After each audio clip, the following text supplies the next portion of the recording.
السلام علیکم ورحمۃ اللہ وبرکاتہ۔ نحمده ونصلی علی رسولہ الکریم، اما بعد فاعوذ باللہ من الشیطان الرجیم، بسم اللہ الرحمن الرحیم۔ رب اشرح لی صدری ویسر لی امری واحلل عقدۃ من لسانی یفقہوا قولی۔ وَإِذَا سَأَلَكَ عِبَادِي عَنِّي فَإِنِّي قَرِيبٌ أُجِيبُ دَعْوَةَ الدَّاعِ إِذَا دَعَانِ فَلْيَسْتَجِيبُوا لِي وَلْيُؤْمِنُوا بِي لَعَلَّهُمْ يَرْشُدُونَ۔ اور جب میرے بندے آپ سے میرے بارے میں سوال کریں تو کہہ دیجئے بے شک میں قریب ہوں، میں پکارنے والے کی پکار کا جواب دیتا ہوں جب وہ مجھے پکارے۔ تو ان کو چاہیے کہ یہ میرا حکم مانیں اور مجھ پر ایمان رکھیں تاکہ وہ ہدایت پائیں۔ فَاسْتَغْفِرُوهُ ثُمَّ تُوبُوا إِلَيْهِ إِنَّ رَبِّي قَرِيبٌ مُجِيبٌ۔ سو اس سے بخشش مانگو، پھر اس کی طرف پلٹ آؤ، یقیناً میرا رب قریب ہے، قبول کرنے والا ہے۔ لا الہ الا اللہ واللہ اکبر والحمد للہ وسبحان اللہ ولا حول ولا قوۃ الا باللہ۔ اللہم صلی علی محمد وعلی آل محمد کما صلیت علی ابراہیم وعلی آل ابراہیم انک حمید مجید۔ اللہم بارک علی محمد وعلی آل محمد کما بارکت علی ابراہیم وعلی آل ابراہیم انک حمید مجید۔ پروگرام قریب مجیب کے سلسلے میں آج ہم قرض کی ادائیگی کی دعاؤں کے بارے میں پڑھیں گے۔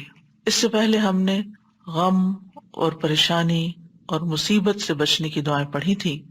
انسانی غموں میں سے ایک بڑا غم قرض کا غم ہوتا ہے۔ قرض ایک مصیبت ہے جس سے چھٹکارا پانا انسانی صحت کے لیے بہت ضروری ہے، اس کے دین اور ایمان کی حفاظت کے لیے بڑا ضروری ہے، اس کی آخرت کی نجات کے لیے بڑا ضروری ہے۔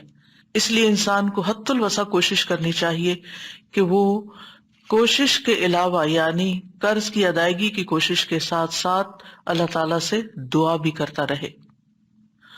عمومی طور پر اگر دیکھا جائے تو مال اللہ کی نعمت ہے۔ مال کو اللہ تعالیٰ نے زندگی کے قیام کا ذریعہ بنایا ہے۔ اس پر انسانوں کی معیشت اور انسانوں کی مصلحتوں کا دار و مدار ہے۔ سورۃ الملک میں اللہ تعالیٰ فرماتے ہیں هو الذی جعل لکم الارض ذلولا فامشوا فی مناکبها وکلوا من رزقہ والیہ النشور۔ اللہ وہی ہے جس نے تمہارے لیے زمین کو تابع کر دیا، بس اس کے اطراف میں چلو اور اس کے رزق میں سے کھاؤ اور اسی کی طرف دوبارہ جی اٹھنا ہے۔ مال کا درست استعمال قابل تعریف ہے اور ناجائز استعمال قابل مذمت ہے۔ مال کمانا، مال میں محنت کرنا پسندیدہ ہے، لیکن مال کا غلام بن جانا ناپسندیدہ ہے۔ نبی صلی اللہ علیہ وسلم نے فرمایا، یہ دنیا کا مال ہرا بھرا اور شیریں ہے۔ مسلمان کا وہ مال کتنا عمدہ ہے جو حلال ذرائع سے کمایا گیا ہو، پھر اس نے اسے اللہ کے راستے میں یتیموں اور مسکینوں اور مسافروں کے لیے وقف کر دیا، یعنی خود کمایا اور پھر دوسروں پر جو ضرورت مند تھے ان پر خرچ بھی کیا۔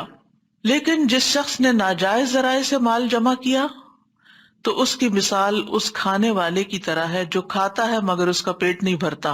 ایسا مال قیامت کے دن اس کے خلاف گواہی دے گا۔ یعنی مال انسان اگر صحیح طریقے سے کمائے اور صحیح جگہ پر خرچ کرے تو بہت بڑے فائدوں کا حامل ہے، اور اگر غلط طریقے سے حاصل کرتا ہے اور غلط جگہ پر خرچ کرتا ہے تو بہت بڑے وبال کا ذریعہ بھی ہے۔ جہاں تک قرض کا تعلق ہے تو اللہ تعالیٰ نے قرض کے لین دین کو مباح قرار دیا ہے، یعنی جائز ہے، کیونکہ انسان کبھی مال کا محتاج ہوتا ہے، اسے اپنے لیے یا اپنے اہل و عیال کے لیے یا کاروبار کے لیے قرض کی ضرورت پیش آ جاتی ہے، تو اس لیے ہمارے دین نے اس چیز کو جائز قرار دیا کہ انسان ایک دوسرے سے قرض کا لین دین کر سکے، اور خصوصاً قرض لینے کی اجازت دے دی، لیکن اس کے ساتھ ساتھ اس کے شرائط اور اس کے آداب بھی متعین کیے کہ قرض دینے والے اور قرض لینے والے کو دینی اور دنیاوی خطرات سے محفوظ رکھا جا سکے۔ قرآن مجید میں قرض کے احکام کے بارے میں تفصیلی ہدایات سورۃ البقرہ کی آیت نمبر 282 میں آتی ہیں، جو ایک طویل آیت ہے۔ اس میں اللہ تعالیٰ نے تمام احکامات واضح کر دیے ہیں کہ اس سلسلے میں کیا کرنا چاہیے اور کیا نہیں کرنا چاہیے۔ یا ایھا الذین آمنوا اذا تداینتم بدین الی اجل مسمی فاکتبوہ، اے لوگو جو ایمان لائے ہو، جب تم ایک مقرر وقت تک کے لیے آپس میں قرض کا لین دین کرو تو اسے لکھ لیا کرو۔ تو یہ پہلی ہدایت ہے، اور اس کے بعد اور بھی دیگر ہدایات ہیں جو قرض کے لین دین کرنے والے قرآن مجید کی اس آیت سے پڑھ کر سمجھ سکتے ہیں۔ جہاں تک قرض دینے کی بات ہے، یعنی قرض دینا، ایک ہے قرض لینا اور ایک ہے قرض دینا، تو اللہ سبحانہ وتعالی ہر رات، تہائی رات کو قرض دینے کے لیے پکارتا ہے۔ ابو ہریرہ کہتے ہیں کہ رسول اللہ صلی اللہ علیہ وسلم نے فرمایا کہ اللہ آدھی رات یا رات کے آخری تہائی حصے میں آسمان دنیا پر نزول فرماتا ہے اور فرماتا ہے کون ہے جو مجھ سے دعا کرے تو میں اس کی دعا قبول کروں، یا وہ مجھ سے سوال کرے تو میں اس کو عطا کروں۔ پھر فرماتا ہے کون ایسے رب کو قرض دے گا جو نہ تو فقیر ہے اور نہ کسی کا حق مارنے والا ہے۔ گویا اللہ سبحانہ تعالیٰ کے راستے میں خرچ کرنے کو اللہ تعالیٰ اپنے ذمہ بطور قرض لیتے ہیں، یعنی کون ہے جو اللہ کے راستے میں دے گا۔ تو یاد رکھیے، بندوں کو قرض دینا صدقے کی قسم ہے۔ رسول اللہ صلی اللہ علیہ وسلم نے فرمایا کل قرض صدقہ، ہر قرض صدقہ ہے۔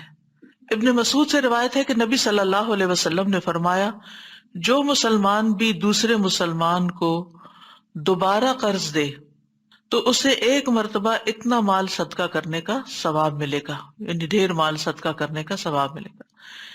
یعنی جس نے 2 بار قرض دیا، ایک بار آیا بندہ اس کو دے دیا، پھر دوسری بار آ گیا پھر دیا، تو اس کو اتنا مال، یعنی ایک مرتبہ جو دیا گویا اس نے وہ صدقے میں دے دیا۔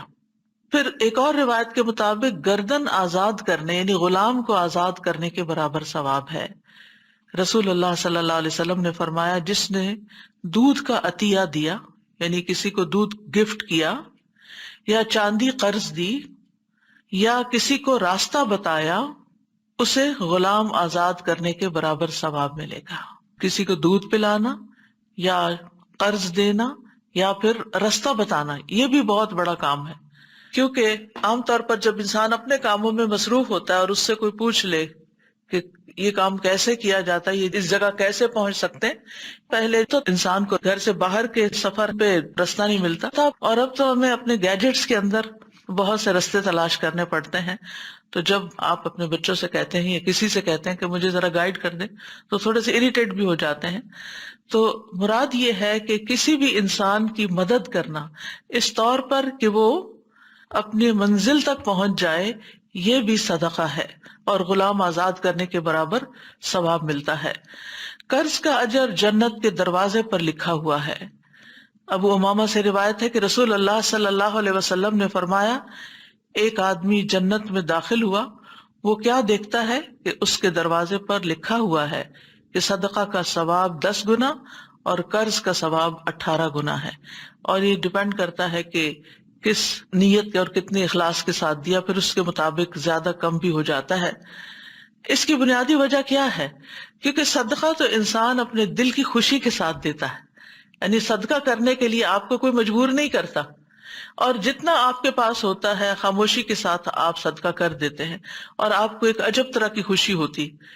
لیکن جب کوئی قرض مانگنے آتا ہے، کوئی قرض کا سوال کر بیٹھتا ہے، تو انسان کا دل کچھ نہ کچھ ضرور تنگ پڑتا ہے کہ اب میں اپنی ضروریات میں سے نکال کر اپنا مال اس کو دے دوں، مجھے کیا ملے گا؟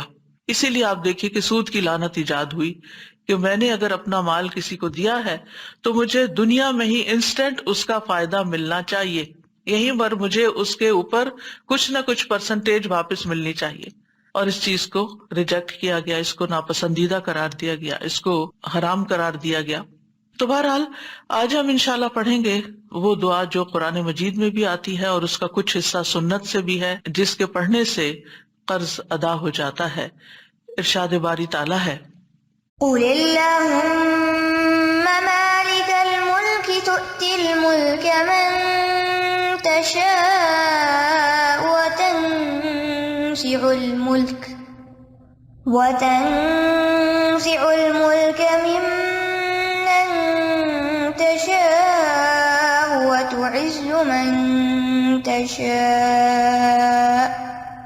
وتعز من تشاء وتذل من تشاء بيدك الخير إنك على كل شيء قدير۔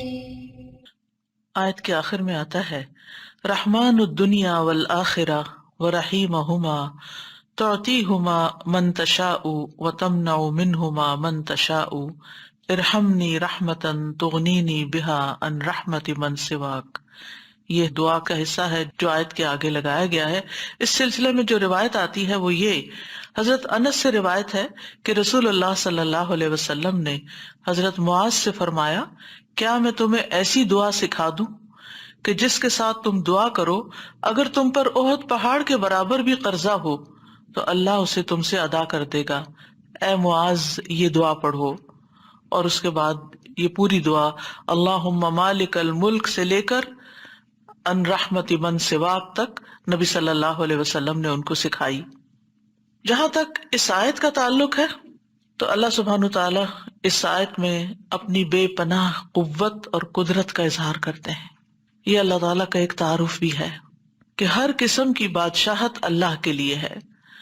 وہی ہے جو اپنی مخلوق میں سے زمین میں جس کو چاہتا ہے بادشاہت، دولت، علم، اقتدار اور پاور کی جتنی بھی قسمیں ہیں وہ عطا کرتا ہے، اور جس سے چاہتا ہے چھین لیتا ہے، جس سے چاہتا ہے واپس لے لیتا ہے، جس کو چاہتا ہے عزت دیتا ہے اور جس کو چاہتا ہے ذلت دیتا ہے۔ خیر کے سارے خزانوں کا مالک وہی ہے، اصل کنٹرول اس کے ہاتھ میں ہے، فیصلے وہاں سے ہوتے ہیں۔ اللہم لا مانع لما اعطیت ولا معطی لما منعت ولا ينفع ذا الجد منک الجد۔ کوئی روک نہیں سکتا جسے اللہ عطا کرے، اور کوئی دے نہیں سکتا جس کو اللہ نہ دے، جس سے اللہ روک دے۔ اس لیے اللہ سبحانہ تعالیٰ سے انسان کو خیر اور بھلائی کا سوال کرتے رہنا چاہیے، اور اگر انسان قرض جیسی مصیبت میں پھنس گیا ہے تو اللہ تعالیٰ کی ان صفات کا واسطہ دے کر، ان کو وسیلہ بنا کر اللہ تعالیٰ سے دعا کرنی چاہیے۔ اس آیت کا شان نزول کچھ یوں ہے، ابن عباس کہتے ہیں اور انس بن مالک بھی دونوں روایت کرتے ہیں کہ جب رسول اللہ صلی اللہ علیہ وسلم نے مکہ فتح کیا اور اپنی امت سے فارس اور روم کی بادشاہت کے فتح ہونے کا وعدہ کیا تو منافق اور یہود کہنے لگے کہ ناممکن ہے، ناممکن ہے، پاسبل ہی نہیں، یہ تو بہت دور کی بات ہے۔ یعنی مکہ ابھی فتح ہوا ہے اور خوشخبری دی جا رہی ہے کہ روم اور فارس فتح ہو جائیں گے، محمد کیسے فارس اور روم کی بادشاہت کر سکتے ہیں؟ فارس اور روم والے تو ان سے بہت زیادہ طاقتور ہیں، بہت مضبوط ہیں۔ کیا محمد صلی اللہ علیہ وسلم کے لیے مکہ اور مدینہ کافی نہیں، یہاں تک کہ وہ فارس اور روم کی بادشاہت کی توقع لگا رہے ہیں؟ اس پر اللہ سبحانہ تعالیٰ نے یہ آیت نازل فرمائی کہ یہ تو اللہ کے فیصلے ہیں، جس کو چاہے بادشاہت عطا کرے اور جس سے چاہے وہ چھین لے۔ یعنی انسان اپنی سوچ میں بہت لمیٹڈ ہے، بہت محدود ہے، بہت چھوٹی سوچ ہے، اس میں ابنڈنس نہیں ہے، لیکن اللہ سبحانہ تعالیٰ کے خزانے تو کہیں وسیع ہیں، وہ تو جو چاہے کر سکتا ہے، جس کو جتنا چاہے عطا کر سکتا ہے۔ تو اس لیے جب بھی انسان کے دل پر کوئی ایسی گھبراہٹ چھانے لگے، چاہے مال سے متعلق ہو، چاہے کسی اور انسان کے مسئلے سے متعلق ہو، تو اس وقت انسان اللہ تعالیٰ کی ان صفات کا واسطہ دے کر دعا کرے، یعنی اپنے رب کی تعظیم کرتے ہوئے، اپنے رب کی بڑائی کا اظہار کرتے ہوئے اس کا شکر ادا کرتے ہوئے، اس پر توکل کرتے ہوئے، اس سے تضرع اور عاجزی کرتے ہوئے اللہ تعالیٰ کی بارگاہ میں یوں پکارے اس کو، اے اللہ، اے بادشاہت کے مالک، قل اللہم مالک الملک، کہہ دیجئے اے اللہ جو مالک ہے ملک کا، یعنی ساری بادشاہت کا تو مالک ہے۔ مراد اس سے کیا ہے؟ نمبر ایک، دنیا اور آخرت کے جتنے بھی معاملات ہیں وہ سب تیرے کنٹرول میں ہیں۔ دوسری بات یہ ہے کہ بندوں کا بھی مالک ہے، اور جو بندوں کے ہاتھ میں ہے، جو بندوں کی پوزیشن میں، اس کا بھی تو مالک ہے، مالک الملک۔ اور پھر اسی طرح بندوں کو کوئی بھی چیز دینے کا اختیار تیرے پاس ہے، چاہے وہ مال و دولت ہو، چاہے وہ نبوت ہو، کیونکہ لوگوں کو اس پر بھی اعتراض ہوتا تھا نا کہ محمد صلی اللہ علیہ وسلم کو کیوں نبی بنا دیا گیا، بلکہ ہر نبی کے بارے میں اس کی قوم کو اعتراض رہا۔ تو یہ بھی اللہ تعالیٰ کی اپنی تقسیم ہے، اللہ کی دین ہے، جس کو چاہے نبوت عطا کرے، جس کو چاہے مال دے، جس کو چاہے علم دے، جس کو چاہے بادشاہت دے، جس کو چاہے کوئی اقتدار دے، اور اسی طرح ان کو ریورس بھی کرنے پر پوری طرح قادر ہے، کوئی بھی اس پر اعتراض نہیں کر سکتا، کیونکہ حقیقی مالک اللہ ہے۔ فتعال اللہ الملک الحق لا الہ الا ہوا رب العرش الکریم، سورۃ المؤمنون میں آتا ہے، بس بہت بلند ہے اللہ جو سچا بادشاہ ہے، اس کے سوا کوئی معبود نہیں، عزت والے عرش کا رب ہے، زمین و آسمان کی ہر چیز کا مالک ہے، چھوٹی چیز ہو یا بڑی چیز ہو، چاہے آسمان پہ نظر آنے والے سورج اور چاند، آج صبح اگر چاند آپ نے دیکھا ہو تو چاہے دن کو نکلا ہوا سورج ہو، رات کو نکلا ہوا چاند ہو، فل مون ہو، سارے کے سارے جو ہیں وہ رات ہو دن ہو، یہ اللہ تعالیٰ نے ان کو مسخر کر رکھا ہے، سب اس کے حکم کے مطابق چلتے ہیں اور اسی کے مطابق طلوع ہوتے ہیں اور غروب ہوتے ہیں، وہی ان کو بنانے والا ہے، وہی ان کو چلانے والا ہے، وہی ان کی رفتار مقرر کرنے والا ہے، وہی ان کے فائدے پہنچانے والا ہے، وہی ان کے نقصان سے بچانے والا ہے۔ یہ سب اللہ کے حکم سے ایک مقرر وقت تک کے لیے اپنے کام پر لگے ہوئے ہیں، چل رہے ہیں۔ اور پھر ذالکم اللہ ربکم لہ الملک، یہ ہے اللہ تمہارا رب جس کے لیے ساری بادشاہت ہے۔ اسی طرح سورۃ یاسین میں آتا ہے فسبحان الذی بیدہ ملکوت کل شیء والیہ ترجعون، پاک ہے وہ ذات جس کے ہاتھ میں ہر چیز کی حکومت ہے اور اسی طرح تم اس کی طرف لوٹائے جاؤ گے۔ زندگی اور موت کا مالک بھی وہی ہے، لہ ملک السماوات والارض یحیی ویمیت وہو علی کل شیء قدیر، آسمانوں اور زمین کی بادشاہت اسی کے لیے ہے، وہی زندہ کرتا ہے، وہی موت دیتا ہے، اور وہ ہر چیز پر پوری قدرت رکھتا ہے۔ یعنی اگر وہ فیصلہ کر لے زندگی دینے کا تو کوئی موت نہیں دے سکتا، اور اگر اس نے زندگی ختم کرنے کا فیصلہ کر لیا تو دنیا بھر کے ڈاکٹرز بھی مل کر کسی کو موت کے منہ سے نہیں بچا سکتے۔ اس معاملے میں بھی پورا اختیار اللہ سبحانہ و تعالیٰ ہی کا ہے۔ پھر رزق کا مالک بھی وہی ہے، ہمارے جسم کا مالک بھی وہی، آنکھ، کان، دل، دماغ، سب کچھ۔ اللہ تعالیٰ فرماتے ہیں قُلْ مَن يَرْزُقُكُم مِّنَ السَّمَاءِ وَالْأَرْضِ، ان سے پوچھئے کون ان کو رزق دیتا ہے آسمانوں اور زمین سے۔ أَمَّن يَمْلِكُ السَّمْعَ وَالْأَبْصَارَ، کون ہے جو سمع اور بصر کا مالک ہے؟ وہی مالک ہے۔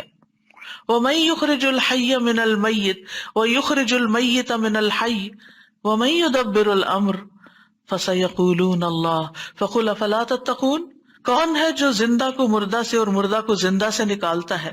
کون ہے جو تدبیر کرتا ہے سارے معاملات کی؟ وہ ضرور کہیں گے کہ اللہ۔ تو کہہ دیجئے کیا پھر تم ڈرتے نہیں ہو؟ یعنی جس رب کے اختیار میں یہ ساری چیزیں ہیں، ذرے سے لے کے پوری کائنات تک، عرش تک، ہر چیز کا مالک وہ ہے، تو پھر کیا فرض بنتا ہے کہ اس کی طرف رجوع کیا جائے، اس سے مانگا جائے اور اس کی عظمت کا احساس دل میں رکھا جائے، اسی کو سب سے بڑا سمجھا جائے۔ کیونکہ مشکل یہ ہے کہ ہم دنیا میں کسی کے پاس کچھ تھوڑا سا مال یا اختیار یا اقتدار یا کوئی اسکل یا ہنر یا علم، کوئی ڈگری، کوئی عہدہ دیکھ لیتے ہیں تو ہم اس سے توقعات لگا بیٹھتے ہیں کہ یہ ہمارے کام کر دے گا، جبکہ اصل اختیار کا مالک تو اللہ ہے۔ اس لیے ہر معاملے میں اس کو پکاریں۔ لوگ آپ کے ساتھ انصاف کریں تب بھی، لوگ آپ کے ساتھ ظلم کریں تب بھی اسی کی طرف رجوع کریں۔ اور نبی صلی اللہ علیہ وسلم نے فرمایا لا مالک الا اللہ عز وجل، اللہ عز وجل کے سوا کوئی مالک نہیں ہے۔ پھر یہ کہ اس کی ملکیت میں کوئی شریک بھی نہیں ہے، یعنی نہ صرف یہ کہ مالک ہے بلکہ کلی مالک ہے، کوئی اس کا شریک نہیں. الذی لہ ملک السماوات والارض ولم یتخذ ولدا ولم یکن لہ شریک فی الملک، وہ ذات کہ اسی کے لیے ہے آسمانوں اور زمین کی بادشاہت، اور اس نے نہ کوئی اولاد بنائی ہے اور نہ کبھی بادشاہت میں کوئی اس کا شریک رہا ہے. اللہ کے سوا کوئی بھی ایسا نہیں کہ جو کسی چیز کا حقیقی مالک ہو. یہ وقتی طور پر جو چیزیں ہماری ملکیت میں دے دی گئی ہیں، جن چیزوں کی کنجیاں ہمارے ہاتھ میں دے دی گئی ہیں، یہ صرف ٹیمپرریلی ہے. جب آپ اس دنیا میں نہیں ہوں گے تو اس میں سے کوئی کسی بھی چیز پر آپ کا اختیار نہیں ہوگا. جب تک آپ زندہ ہوتے ہیں، آپ مثلاً خود کمانے والے ہوتے ہیں، اپنے اولاد پہ خرچ کر رہے ہوتے ہیں، آپ اپنی اولاد کو پاکٹ منی بھی دیتے ہیں تو آپ ان کو 7 انسٹرکشنز دیتے ہیں کہ یہ اس طرح اور اس طرح خرچ کرنا اور ان کاموں میں نہیں لگانا. لیکن انسان کی وفات کے بعد جب اس کا مال تقسیم ہوتا ہے تو اس کی انسٹرکشن کہاں ہوتی ہے؟ کچھ بھی نہیں کہہ سکتا. پھر اولاد چاہے تو صدقہ کر دے، اولاد چاہے تو کسی غلط کام میں لگا دے، کچھ بھی کرے، پھر آپ کا تو کوئی اختیار نہیں. ہمارا اختیار ہمارے جسم پر، یعنی آنکھوں کانوں پر، یا ہماری اولاد پر کسی حد تک، یا ہمارے مال پر کسی حد تک، یہ صرف اور صرف چند دن کی بات ہے جو دنیا کا کچھ حصہ ہے، اور یہ بھی اصل میں اللہ نے دے رکھا ہے. اور اس میں بھی ہم پوری طرح کلی طور پر مالک نہیں ہوتے، یعنی اس میں بھی صرف اتنے کے مالک ہے جتنا اللہ کا اذن ہوتا ہے. باقی چیزیں ہوتے ہوئے بھی، بہت کچھ کرنا چاہتے ہوئے بھی ہم کر نہیں پاتے کیونکہ اللہ کا اذن نہیں ہوتا. اور قرآن مجید میں بار بار اس بات کی تردید کی گئی ہے کہ غیر اللہ کسی چیز کے مالک نہیں ہے. لا یملکون لکم رزقا، وہ تمہارے رزق کے مالک نہیں. لا یملکون مثقال ذرۃ فی السماوات ولا فی الارض، وہ آسمان و زمین میں ذرے کے برابر بھی کسی چیز کے مالک نہیں.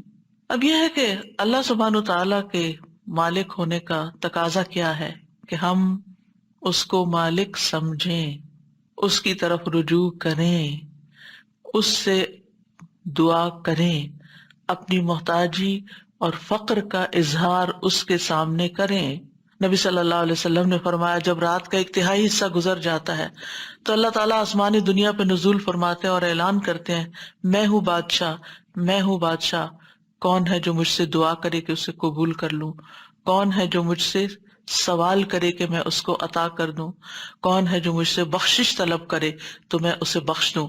اور یہ اعلان مسلسل طلوع فجر تک ہوتا رہتا ہے، یعنی جب تک فجر کی اذان نہیں ہو جاتی یہ اعلان ہوتا رہتا ہے.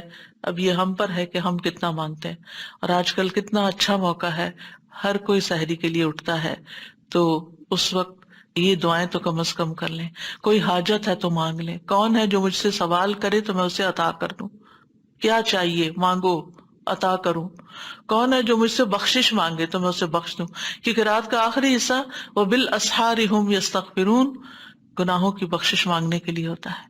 یعنی یہ 2 خاص چیزیں. اور پھر عمومی دعا، کون ہے جو مجھ سے دعا کرے تو میں اسے قبول کر لوں، یعنی کوئی بھی دعا جو آپ کریں. پھر فرمایا تؤتی الملک من تشاء وتنزع الملک ممن تشاء، تو جس سے چاہتا ہے بادشاہت دیتا ہے اور جس سے چاہتا ہے چھین لیتا ہے. اس میں بادشاہت کی تمام اقسام موجود ہیں، یعنی عقل کی بادشاہت، صحت کی بادشاہت، اخلاق حسنہ کی بادشاہت، حکم کو جاری کرنے اور قدرت کی بادشاہت، محنت کی بادشاہت، سرمایوں کی ملکیت کی بادشاہت، ہر طرح کی بادشاہت، ہر طرح کا ملک، یعنی ہر طرح کی کنٹرول جس کو کہتے ہیں نا، یہ سب شامل ہے. اللہ سبحانہ وتعالیٰ ہمیں عطا کرتا ہے، تو تل ملک دیتا ہے، ہمیں کلی مالک نہیں بناتا، دیا ہے اس نے، رکھو امانت ہے.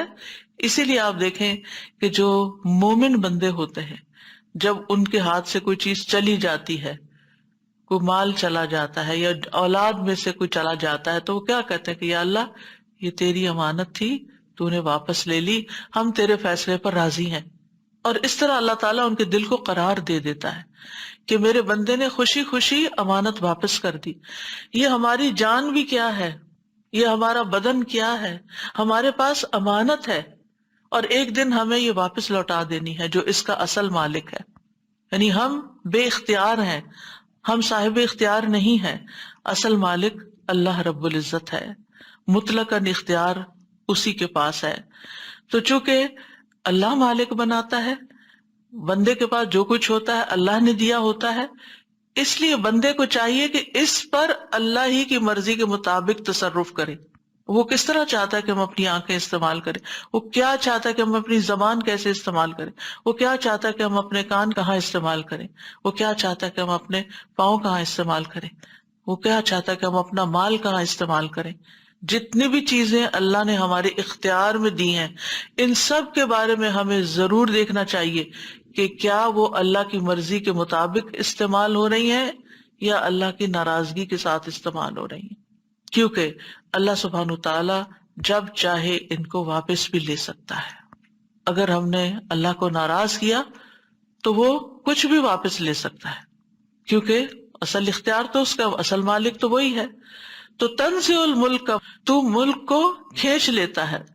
تو نزع کا ایک معنی لے لینا اور ایک معنی روک دینا، یعنی جس کو تو چاہتا ہے دیتا ہے، جس سے چاہتا ہے روک لیتا ہے نہیں دیتا، اور جس کو چاہتا ہے دے کے پھر وہ واپس لے لیتا ہے، کھینچ لیتا ہے، یعنی دینے کے بعد پھر چھین لیتا ہے. کیونکہ سارے کا سارا فضل اللہ کے ہاتھ میں ہے. قل ان الفضل بید اللہ یؤتیہ من یشاء واللہ واسع علیم. ان سے کہیے کہ فضل تو اللہ کے اختیار میں ہے، وہ جسے چاہے دے دے، کیونکہ وہ بہت وسعت والا اور سب کچھ جاننے والا ہے. آسمان اور زمین کی کنجیاں اللہ کے لیے ہیں. لہ مقالید السماوات والارض یبسط الرزق لمن یشاء ویقدر انہ بکل شیء علیم. اسی کے لیے ہیں کنجیاں آسمانوں اور زمین کی، جس کے لیے چاہتا ہے کشادہ کر دیتا ہے اور جس کے لیے چاہتا ہے تنگ کر دیتا ہے. ہر چیز کو خوب جاننے والا ہے. واللہ یقبض ویبسط والیہ ترجعون. اور جس کو جتنا چاہتا ہے دیتا ہے. قارون کو بڑے بڑے خزانوں کا مالک بنا دیتا ہے اور جب چاہتا ہے اس سے واپس بھی لے لیتا ہے. تو بات یہ ہے کہ ہمارے پاس جو بھی کوئی نعمت ہے، وما بکم من نعمت فمن اللہ، اس لیے ہمیں کسی معاملے میں غرور اور تکبر کا شکار نہیں ہونا چاہیے کہ یہ میں ہوں، یہ میرا ہے، یہ میرے پاس ہے. یہ 4 ہلاک کر دینے والے کلمات ہیں جو قرآن مجید میں آئے ہیں. انا خیر منہ، انا میں، لی الیس لی ملک مصر. انا خیر منہ کس نے کہا تھا؟ شیطان نے. اور الیس لی ملک مصر فرعون نے کہا تھا. اندی میرے پاس ہے. قال انما اوتیتہ علی علم اندی، قارون نے کہا تھا. نحن اولو قوت، ہم قوت والے ہیں. یہ کس نے کہا تھا؟ ملکہ سبا جو تھی اس کے درباریوں نے کہا تھا. لیکن ان سب کی قوت اور پاور اور ان کے اختیارات اور ملکیت پھر کہاں گئی؟ یہ عام لوگوں جیسے نہیں تھے، ان کے پاس بہت بڑی بڑی قوتیں تھی، بہت بڑا بڑا اختیار تھا. وہ چلا گیا تو پھر ہم جیسے معمولی لوگوں کا کیا حال ہے. اس لیے کسی بھی چیز پر فخر اور غرور نہیں ہونا چاہیے. وَتُعِزُّ مَن تَشَاءُ وَتُذِلُّ مَن تَشَاءُ، تو ہی جسے چاہتا ہے عزت دیتا ہے اور جس کو چاہتا ہے ذلت دیتا ہے. عزت کا معنی طاقت اور غلبہ بھی ہوتا ہے، صرف بادشاہت ہی نہیں. یعنی عزت و ذلت کا مالک بھی ہے، یعنی کہ یہ بادشاہت کے ساتھ بھی لازم ہے اور اس کے علاوہ بھی. یعنی اطاعت کے ذریعے عزت اور نافرمانی کے ذریعے ذلت دیتا ہے، مدد دے کر عزت اور مغلوب کر کے ذلت دیتا ہے، مال دے کر عزت اور محتاج کر کے ذلت دیتا ہے. یہ سب کچھ اللہ کے اختیار میں. لیکن اللہ اپنے اولیاء کو ذلیل نہیں کرتا. اللہ کے اولیاء جو ہوتے ہیں، اللہ کے جو دوست ہوتے ہیں، وہ اطاعت کرتے ہیں، نافرمانی نہیں کرتے، پھر بھی ان کا نقصان ہو جاتے ہیں. وہ دوسروں کی مدد کرتے ہیں لیکن خود بعض اوقات مغلوب ہو جاتے ہیں. وہ دوسروں کو دینے والے ہوتے ہیں لیکن خود کبھی محتاج ہو جاتے ہیں. تو یہ سب کچھ کیا ہے؟ یہ ان کی آزمائش کے لیے ہوتا ہے، اللہ تعالیٰ کی ناراضگی کی وجہ سے نہیں ہوتا. یعنی اللہ تعالیٰ ان کو ذلیل نہیں کرنا چاہتا بلکہ اس کے عوض ان کو اجر عظیم دینا چاہتا ہے، ان کو مزید نوازنا چاہتا ہے. وہ چھوٹی چیز لیتا ہے اور ہمیشہ بڑی دیتا ہے، چاہے دنیا میں دے چاہے آخرت میں دے. بعض اوقات دونوں جگہ دیتا ہے. یعنی اللہ سبحانہ تعالیٰ ایک حرف پڑھنے کی 10 نیکیاں دیتا ہے. کمی تو اس کے پاس ہے ہی نہیں، وہ بہت کچھ دینے والا ہے. تو جو بندے اطاعت کے ساتھ، اللہ کی فرما برداری کے ساتھ اللہ کی مدد مانگتے رہتے ہیں، اللہ سبحانہ تعالیٰ ان کو بھی دیتا ہے، دنیا میں بھی دیتا ہے، اور آخرت میں تو پھر اس نے وعدے ہی کر رکھے ہیں. اس کے برعکس جب انسان خود پسند بنتا ہے اور اکڑتا ہے اور غرور کرتا ہے اور بڑی بڑی باتیں زبان سے نکال لیتا ہے تو بعض اوقات پھر کیا ہوتا ہے، اللہ تعالیٰ اس کو بے یار و مددگار چھوڑ دیتے ہیں، اس کو ذلت سے دو چار کر دیتے ہیں۔ بیدک الخیر، خیر تو صرف تیرے ہاتھ میں ہے، یعنی ہر طرح کی خیر اللہ کے پاس ہے۔ اور ید کا لفظ یہاں پورے مکمل کنٹرول کے لیے بھی ہے نا، یعنی اللہ کے ہاتھ میں، کسی اور کے ہاتھ میں نہیں۔ خیر کیا ہوتی ہے؟ ہر وہ چیز خیر ہے جس میں بندے کے لیے مصلحت اور فائدہ ہوتا ہے، یعنی ہمارے لیے ہر فائدے کی چیز خیر ہے۔ یہ خیر خواہ دنیا کے کاموں میں ہو یا آخرت کے کاموں میں ہے، رزق ہے، صحت ہے، علم ہے، مال ہے اور نیک عمل، یہ سب خیر ہی خیر ہے، ان سب پر خیر کا اطلاق ہوتا ہے۔ اور یہ نہیں کہا کہ بیدک الشر، کیونکہ والشر لیس الیک، شر کی نسبت اللہ کی طرف نہیں کرتے۔ اللہ سبحانہ تعالیٰ نے ہر چیز کے اندر خیر شر رکھ دیا ہے، لیکن وہ جس بندے کے ساتھ اس کا واسطہ پڑتا ہے اس کے حساب سے اس کے لیے خیر یا شر بن جاتی ہے۔ تو اللہ سبحانہ تعالیٰ خیر ہی کا کام کرتا ہے، شر کا کام نہیں کرتا۔ لیکن ایک ہی چیز آپ نے دیکھا ہوگا، ایک بندے کے لیے خیر کا سبب ہوتی ہے، اسی طرح کی وہی چیز دوسرے بندے کے لیے شر کا سبب ہوتی ہے۔ اب آپ دیکھیں بعض لوگوں کے جسم میں نمک کی کمی ہو جاتی ہے، تو نمک تو بذات خود نمک ہے نا، وہ تو خیر شر نہیں ہے نا، لیکن وہ نمک ایک بندے کے لیے خیر کا باعث بن جاتا ہے جس کے جسم سے نمک کم ہو رہا ہو اور وہ مرنے کے قریب ہو تو اس کو یعنی کہ ایکسٹرا پہنچاتے ہیں۔ ایک بندہ جو بلڈ پریشر کا مریض ہے اس کے لیے نمک زندگی ختم کرنے کا ذریعہ۔ اب نمک تو نمک ہے، تو اللہ کی ایک نعمت ہے، ایک کو فائدہ دے رہا ہے ایک کو نقصان دے رہا ہے، تو نمک میں شر نہیں ہے، تو اس کے استعمال کرنے والے کی نسبت سے اس کے لیے فائدہ یا نقصان ہے۔ انک علی کل شیء قدیر، بے شک تو ہر چیز پر خوب قدرت رکھتا ہے، ہر چیز کا مالک تو ہے۔ تو پھر جب ہر چیز پر قادر وہ ہے تو ہمیں اپنے معاملات اللہ کے سپرد کر دینے چاہیے، اور پھر اس بات پر پورا یقین رکھنا چاہیے کہ سارے اختیارات، ہر قسم کی بھلائی اس کے ہاتھ میں ہے اور کمال قدرت کا مالک ہے۔ اس لیے اپنے قرضوں کی ادائیگی میں بھی، مالی مشکلات میں بھی اسی کی طرف رجوع کرنا چاہیے اور اس سے دعا کرنی چاہیے۔ یعنی انسان کوشش تو کرتا ہے لیکن بعض اوقات کوششیں کسی نتیجے پر نہیں پہنچتی، یا یہ کہ وہ کوشش اس حد تک نہیں ہو پاتی باوجود کوشش کے جو ضروری ہوتی ہے، جو مطلوبہ ہوتی ہے۔ مثلاً آپ کو اگر اس چھت پہ چڑھنا ہے تو اس کے لیے اتنی سیڑھیاں آپ کو چاہیے جو چھت تک لے جائے۔ اگر آپ کی سیڑھی آدھے راستے تک جاتی ہے تو پھر کیا ہوگا؟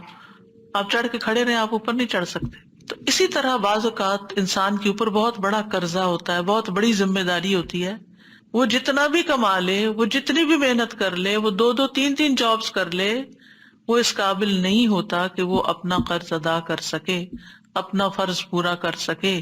اس کو ضرورت ہوتی ہے کہ وہ اللہ سے مانگے، پھر اللہ تعالیٰ غیب سے اس کے لیے ایسے اسباب فراہم کر دے کہ جہاں اس کی سوچ بھی نہ جاتی ہو۔ یہ ہے دعا کا کام۔ جہاں تک قرض کا تعلق ہے تو قرض لینے سے حتی الامکان بچنا چاہیے۔ ہر معاملے میں انسان اللہ سے مدد مانگے، قرض سے بچے۔ طارق کہتے ہیں کہ انہوں نے ابن ابی اوفا سے سنا کہ ایک شخص کے بارے میں سوال کیا گیا کہ کیا وہ قرض لے کے حج کر سکتا ہے، قرض لے کے چلا جائے؟ انہوں نے کہا وہ اللہ سے رزق مانگے، قرض نہ مانگے، یعنی قرض نہ لے، اللہ سے رزق مانگے کہ اللہ اتنی وسعت پیدا کر دے کہ وہ حج کر سکے۔ آج سے آپ یوں کہ 100 سال پہلے یا 50-60 سال پہلے لوگ صرف وہ خریدتے تھے جو ان کے پاس ہوتا تھا، اور شدید ضرورت جب پیش آتی تھی، کوئی اچانک بیماری آ گئی یا کوئی اور مصیبت آ گئی تو وہ قرض لے لیا کرتے تھے۔ صرف اس وقت قرض لیا جاتا تھا جب شدید ضرورت ہوتی تھی، لیکن اس وقت ہر بندے کو قرض لینے پر ابھارا جاتا ہے۔ کریڈٹ کارڈ کی شکل میں آپ دیکھیں کہ ہر شخص کسی نہ کسی طرح قرض کے تلے ہوتا ہے۔ آپ کے ہاتھ میں کچھ بھی نہیں ہے اور آپ چیز خریدے جا رہے ہیں تو گویا آپ قرض پر ہی ایک طرح سے خرید رہے ہیں۔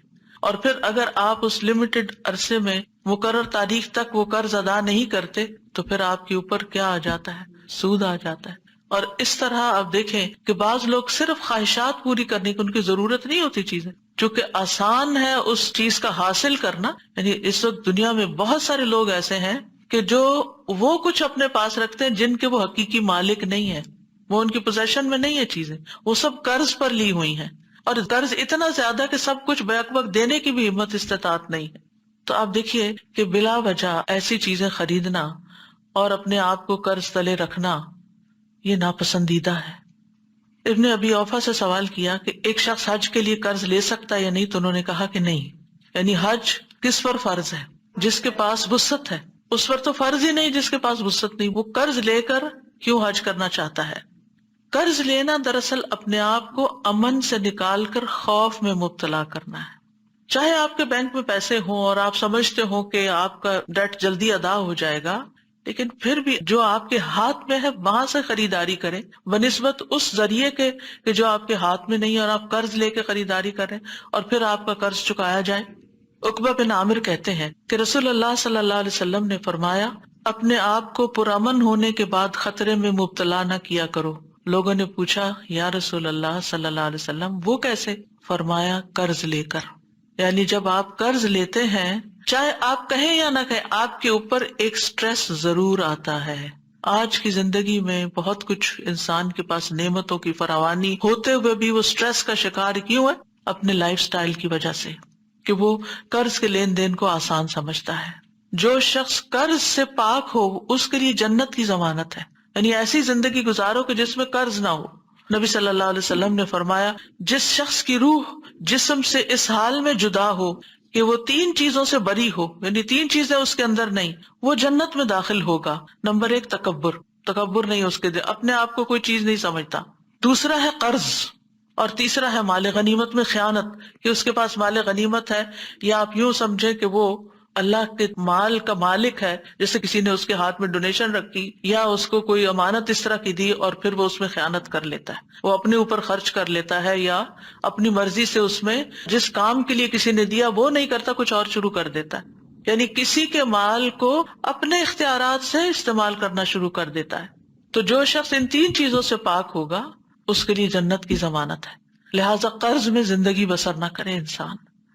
ہاں، اگر کسی کے پاس کوئی شرعی مقصد ہو تو اس کے لیے قرض لینے کا جواز ہو سکتا ہے، یعنی شرعی طور پر ضرورت مند ہے.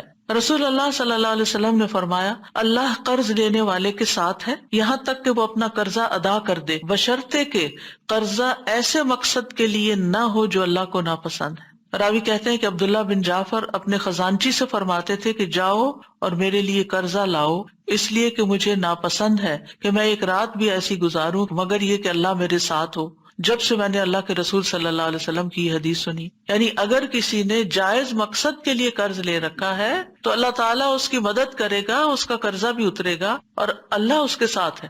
اور یہ کون شخص ہے؟ جو واقعی شدید ضرورت مند ہے، حقیقی معنوں میں ضرورت مند ہے.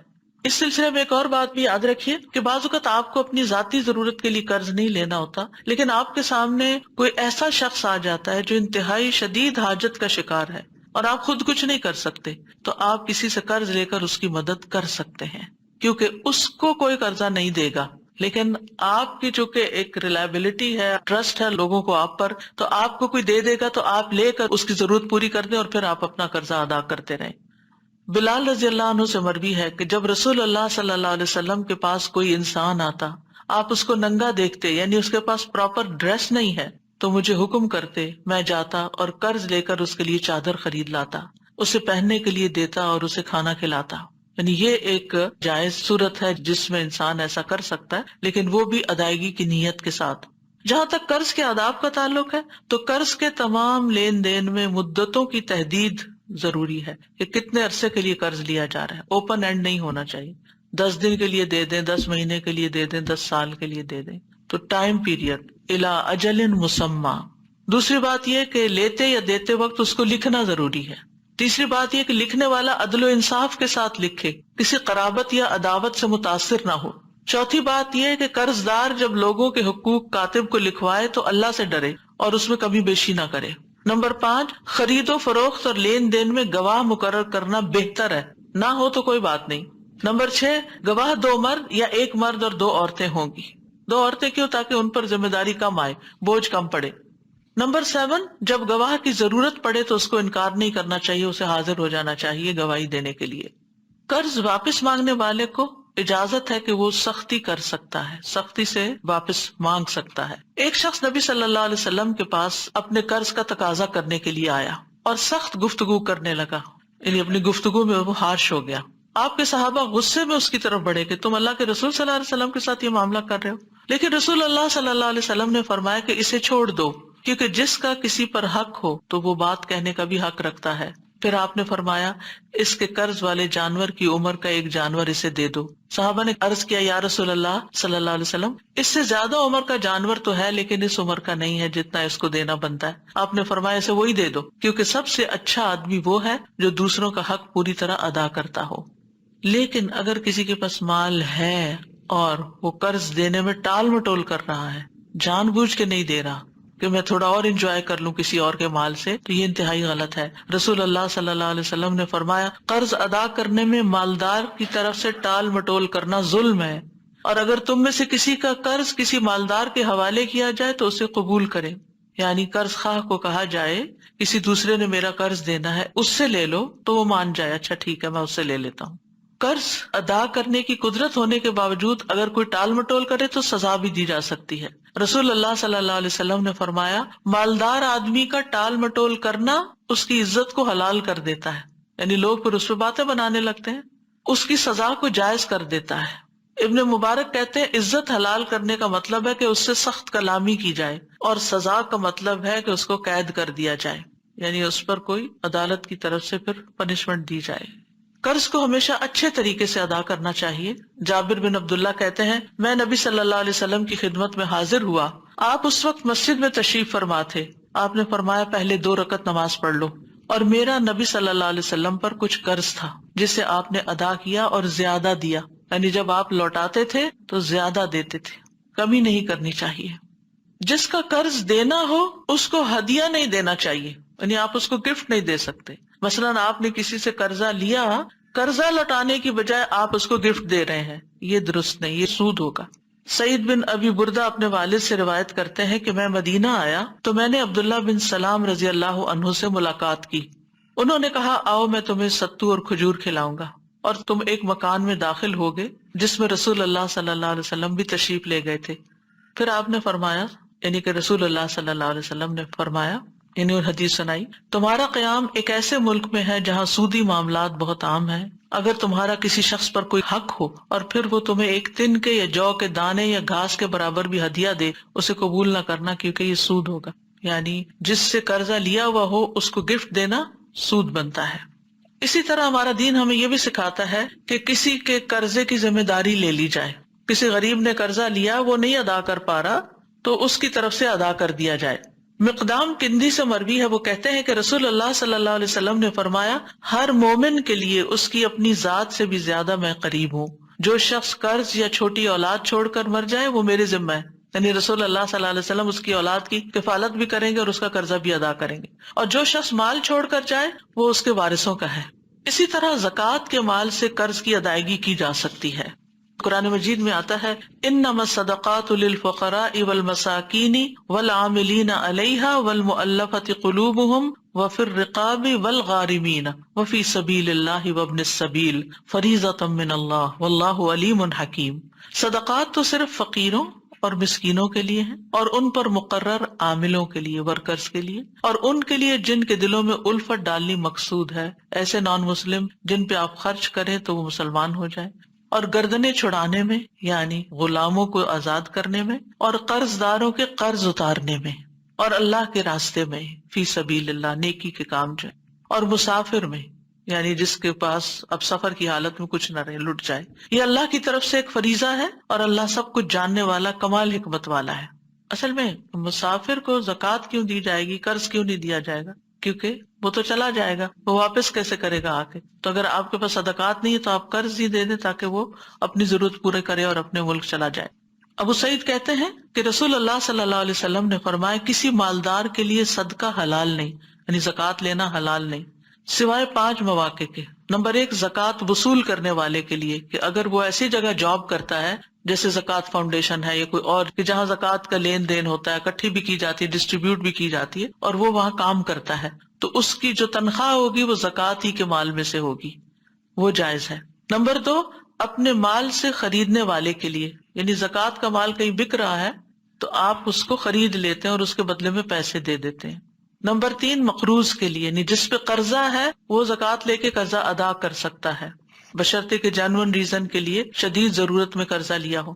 نمبر 4 جہاد فی سبیل اللہ میں، اور نمبر 5 ایک اس صورت میں کہ مسکین کو کسی نے کوئی چیز بھیجی ہو اور وہ اسے مالدار کی طرف ہدیے کے طور پر بھیج دے، یعنی غریب مسکین فقیر کو زکوٰۃ دی گئی، اس نے لے لی، رکھ لی، پھر اسے خیال آیا کہ اس کا کوئی بہن بھائی ہے، کوئی دوست ہے، اس کو میں نے گفٹ دینا ہے۔ اب یہ مسکین اس مال کا مالک بن چکا ہے، اب زکوٰۃ والی کنڈیشن ہٹ چکی ہے، اب یہ اس کی ملکیت میں آ گیا مال، اس مال میں سے وہ اپنے کسی بہن بھائی وغیرہ کو کوئی تحفہ دینا چاہے دے سکتا ہے۔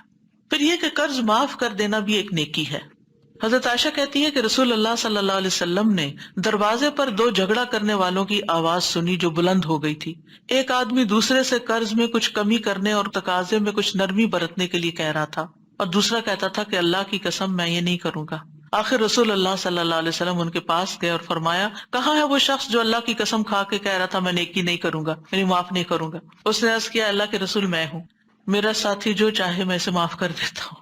یہ رسول اللہ صلی اللہ علیہ وسلم کی محبت تھی اور ان کے کہنے کے انداز کی خوبصورتی تھی، اور ان کا لحاظ تھا لوگوں کو کہ جیسے وہ کہتے تھے لوگ ویسے کر لیا کرتے تھے۔ کسی کا قرض ادا کرنے سے قیامت کے دن کی سختیوں سے بھی نجات ملتی ہے۔ ابو قتادہ نے اپنے ایک قرض دار سے قرض کا مطالبہ کیا تو وہ ان سے چپ گیا، پھر وہ اس سے ملے تو اس نے کہا میں تنگ دست ہوں۔ ابو قتادہ نے کہا اللہ کی قسم، اس نے کہا اللہ کی قسم۔ ابو قتادہ نے کہا میں نے رسول اللہ صلی اللہ علیہ وسلم سے سنا، آپ فرماتے تھے جس کو یہ پسند ہو کہ اللہ اسے قیامت کے دن کی سختیوں سے نجات دے، اسے چاہیے کہ وہ مفلس کو مہلت دے یا اسے معاف کر دے، یعنی اس کا قرضہ معاف کر دے اگر واقعی وہ غریب ہے۔ لیکن بعض اوقات لوگوں کے پاس ہوتا بھی ہے اور ٹال مٹول کرتے ہیں، یہ ظلم ہے۔ ان کو نہ بھی آپ معاف کریں تو کوئی بات نہیں، لیکن جو حقیقی ضرورت مند ہے، مثلا کسی کی سیلری ہے وہ بہت محدود ہے اور اس نے کسی مشکل وقت قرضہ بھی لے لیا، اب سیلری سے تو مہینہ بھی نہیں گزرتا، وہ قرضے کے لیے کہاں سے رقم نکالے؟ تو ایسی صورتحال کو پھر دیکھ کے معاملہ کرنا چاہیے۔ ایک شخص لوگوں کو قرض دیا کرتا تھا اور اپنے خادموں کو اس نے یہ کہہ رکھا تھا کہ جب تم کسی مفلس کو دیکھو جو میرا قرض دار ہو تو اس کو معاف کر دیا کرو، ممکن ہے اللہ ہمیں بھی معاف فرما دے۔ آپ نے فرمایا موت کے بعد جب وہ اللہ سے ملا تو اللہ نے اس کو بخش دیا، کیونکہ وہ لوگوں کے قرضے معاف کر دیا کرتا ہے، یعنی جو نہیں دے سکتا نہ دے، جانے دو اس کو۔ خود سامنے بھی نہیں ہوتا تھا کہ کوئی شکریہ ادا کرے یا کوئی تعریف کرے۔ قرضہ معاف کرنے والے سے موت کے وقت فرشتے بھی درگزر کرتے ہیں۔ نبی صلی اللہ علیہ وسلم نے فرمایا تم سے پہلے گزشتہ امتوں کے کسی شخص کی روح کے پاس موت کے فرشتے آئے اور پوچھا تو نے کچھ اچھے کام بھی کیے ہیں؟ روح نے جواب دیا میں اپنے ملازمین سے کہا کرتا تھا کہ وہ لوگوں کو جو مقروض ہیں مہلت دے دیں یا محتاجوں کو معاف کر دیا کریں۔ آپ نے فرمایا پھر فرشتوں نے بھی اس سے درگزر کیا، یعنی اس کی جان آسانی سے لی۔ قرضہ معاف کرنے پر اللہ کے عرش کے سائے میں جگہ ملے گی۔ رسول اللہ صلی اللہ علیہ وسلم نے فرمایا جس نے تنگ دست کو مہلت دی یا اس کا قرضہ معاف کر دیا تو اللہ قیامت کے دن اسے اپنے عرش کے سائے میں رکھے گا، جس دن اللہ کے سائے کے سوا کوئی سایہ نہ ہوگا۔ اب یہ کہ قرض ادا بھی کرنا چاہیے، اس کی بھی بڑی اہمیت ہے۔ جو قرض کی ادائیگی کی نیت رکھتا ہے اللہ تعالیٰ کی مدد ہوتی ہے اس کے ساتھ۔ رسول اللہ صلی اللہ علیہ وسلم نے فرمایا جس پر قرضہ ہو اور وہ اس کی ادائیگی کا ارادہ اور نیت رکھتا ہو کہ میں نے دینا ہے تو اللہ کی طرف سے اس کی مدد ہوگی اور اللہ اس کے رزق کے لیے ایسے اسباب پیدا فرما دے گا کہ جس سے اس کا قرضہ ادا ہو جائے گا۔ انسان کو قرض ادا کرنے کی سب سے زیادہ فکر کرنی چاہیے۔ ابو ہریرہ کہتے ہیں کہ نبی صلی اللہ علیہ وسلم نے فرمایا میرے لیے یہ بات باعث مسرت نہیں کہ میرے لیے احد پہاڑ کے برابر سونا ہو اور تیسری رات مجھ پر آ جائے اور ان میں سے 1 دینار بھی میرے پاس باقی ہو سوائے اس دینار کے کہ اس کو میں اپنے قرض کی ادائیگی کے لیے بچا کے رکھوں۔ اگر کوئی شخص پوری کوشش کرتا ہے اور پھر بھی ادا نہیں کر سکتا تو اس کے لیے نبی صلی اللہ علیہ وسلم نے فرمایا میری امت میں سے جو شخص قرض کا بوجھ اٹھائے اور اسے ادا کرنے کی کوشش کرتے ہوئے فوت ہو جائے لیکن وہ ادا نہ کر سکے تو میں اس کا ولی ہوں۔ یعنی دنیا میں جب آپ تھے تو آپ اس کی طرف سے ادا کر دیتے تھے اور ہو سکتا ہے قیامت کے دن اس شخص کو آپ کی سفارش مل جائے۔ میت جو مال چھوڑ کر جائے اس میں سے سب سے پہلے قرض کی ادائیگی ہونی چاہیے۔ نبی صلی اللہ علیہ وسلم نے قرض وصیت سے پہلے ادا کرنے کا حکم دیا، اگرچہ قرآن مجید میں پہلے وصیت کا ذکر آتا ہے اور بعد میں قرض کا، لیکن پریکٹیکلی عملی طور پر قرض پہلے ادا ہوگا۔ جو شخص قرض ادا کر سکتا اور نہ کرے تو پھر کیا ہوتا ہے؟ فرمایا مومن کی جان اس وقت تک لٹکتی رہتی ہے جب تک اس پر قرض موجود ہو. یعنی یہ بھی ہو سکتا ہے کہ یعنی جان نکلنے میں مشکل ہو، اور یہ بھی ہو سکتا ہے کہ بعد میں بھی یعنی وہ جو اوپر جاتی ہیں روحیں وہ اوپر نہ جا سکیں. قرض کی وجہ سے روح قید میں ہوتی ہے. رسول اللہ صلی اللہ علیہ وسلم نے صحابہ کو خطبے میں فرمایا، کیا یہاں بنی فلان کا کوئی شخص ہے؟ تو کسی نے کوئی جواب نہیں دیا. پھر پوچھا، کیا یہاں بنو فلان کا کوئی شخص ہے؟ پھر کسی نے جواب نہیں دیا. آپ نے پھر پوچھا تو ایک شخص نے کھڑا ہو کر کہا، میں ہوں یا رسول اللہ. آپ نے فرمایا، پہلے 2 بار پوچھنے پر تم نے مجھے جواب کیوں نہیں دیا؟ کس چیز نے روکا تمہیں؟ میں تو تمہاری بھلائی کی خاطر تمہیں پکار رہا تھا. تمہارا ساتھی اپنے قرض کے سبب قید میں ہے. سمرہ کہتے ہیں، میں نے دیکھا کہ ایک شخص اٹھا اور اس نے قرض ادا کر دیا، یہاں تک کہ کوئی اس سے اپنا قرضہ مانگنے والا نہ بچا. یعنی یہ جو بندہ آیا تھا اس کا قرض آپ ادا کرنا چاہتے تھے، تو زندہ ہے تب بھی، یعنی وہ ایک طرح سے جکڑا ہوا اور مر گیا ہے تب بھی. شہید سے بھی قرض معاف نہیں، یعنی شہید کی روح بھی معلق ہوتی ہے جب تک قرض نہ ادا کرتے. رسول اللہ صلی اللہ علیہ وسلم نے فرمایا، شہید سے سوائے قرض کے سب گناہ بخش دیے جاتے ہیں. نبی صلی اللہ علیہ وسلم نے ایسے لوگوں کا جنازہ نہیں پڑھایا جن کے ذمہ قرض ہوتا. اگر ادا نہ کرنے کی نیت سے کوئی قرض لے تو اس کے بارے میں آپ نے فرمایا کہ جو کوئی لوگوں کا مال قرض کے طور پر ادا کرنے کی نیت سے لیتا تو اللہ اس کی طرف سے ادا کر دے گا، اور جو کوئی نہ دینے کے لیے لیتا ہے اللہ اس کو تباہ کر دے گا. رسول اللہ صلی اللہ علیہ وسلم نے فرمایا، جو مرد بھی قرض لے اور اس کی نیت یہ ہو کہ قرضہ نہیں دے گا، ادا نہیں کرے گا، وہ اللہ سے چور بن کے ملے گا یعنی قیامت کے دن. اور جو شخص قرض ادا نہ کرے اور اس کے بغیر ہی فوت ہو جائے، اس کے بارے میں رسول اللہ صلی اللہ علیہ وسلم ایک جگہ بیٹھے ہوئے تھے جہاں جنازے رکھے جاتے تھے. آپ نے اپنا سر آسمان کی طرف اٹھایا، پھر اپنی نگاہ کو نیچے کیا، پھر اپنا ہاتھ پیشانی پر رکھ کے فرمایا، سبحان اللہ سبحان اللہ، کیا سختی اتری ہے. فرماتے ہیں کہ ہم نے پہچان لیا اور ہم خاموش ہو گئے. جب دوسرا دن ہوا تو میں نے پوچھا کہ کیا سختی ہے جو نازل ہوئی ہے؟ آپ نے فرمایا، قرض کے بارے میں. اس ذات کی قسم جس کے قبضے میں میری جان ہے، اگر کوئی شخص اللہ کے راستے میں شہید کر دیا گیا ہو، پھر وہ زندہ ہو جائے، پھر اسے مار ڈالا جائے، پھر زندہ ہو جائے، پھر قتل کیا جائے، اور اس پر قرض ہو تو وہ جنت میں داخل نہ ہوگا حتیٰ کہ اس کا قرض ادا کر دیا جائے. یعنی قرض ایسی چیز ہے جسے لازماً ادا کرنا ہی چاہیے یا پھر معاف کروا لینا چاہیے.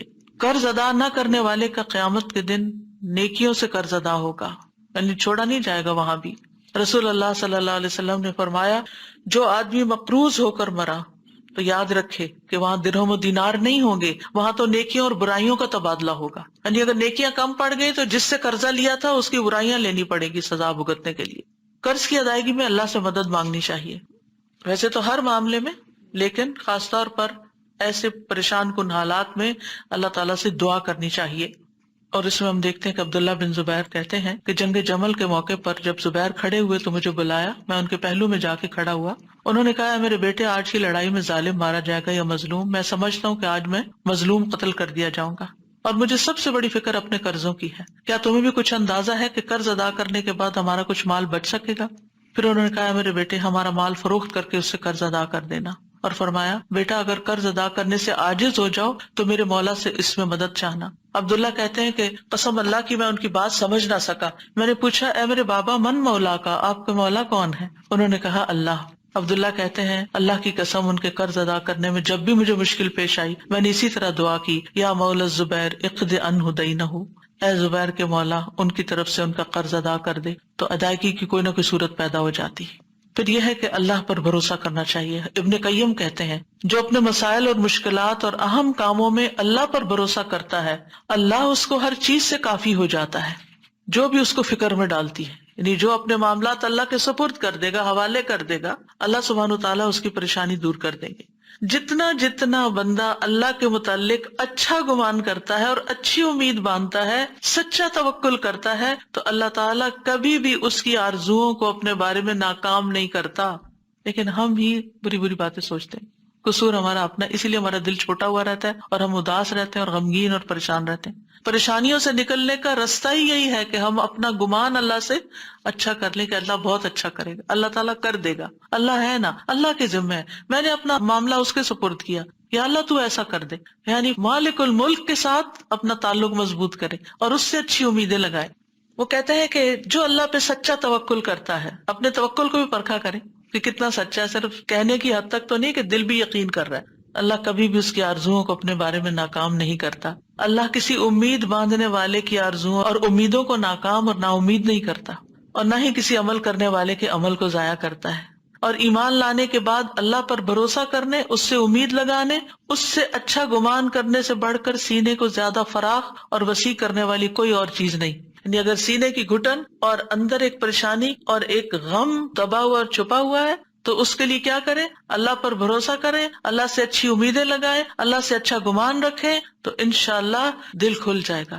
دیکھیں، حالات تو وقت کے ساتھ ہی بدلتے ہیں جب اللہ چاہے، لیکن انسان جو بوجھ تلے دبا ہوتا ہے نا، اس بوجھ کا ہٹنا ضروری ہے، اس سٹریس کا دور ہونا بڑا ضروری ہے، اور اس کے لیے انسان اللہ تعالیٰ سے اچھی امیدیں رکھے اور اللہ کے فیصلوں پر یقین رکھے۔ ابن قیم کہتے ہیں، اگر کوئی شخص پہاڑ کو اس کی جگہ سے ہٹانے کا ارادہ کر لے اور اس کا اللہ پر پورا بھروسہ ہو تو وہ اس کو ہٹا لے گا، وہاں سے اس کو بھی ہٹا لے، کیونکہ اس نے اللہ پہ بھروسہ کیا، اللہ سے مدد مانگی۔ کیونکہ جب اللہ سے بھروسہ کرتے ہیں نا، وہ اللہ سے مدد مانگتے، پھر اللہ تعالیٰ مدد کرتا ہے اور بندہ اس مشکل سے نکل آتا ہے۔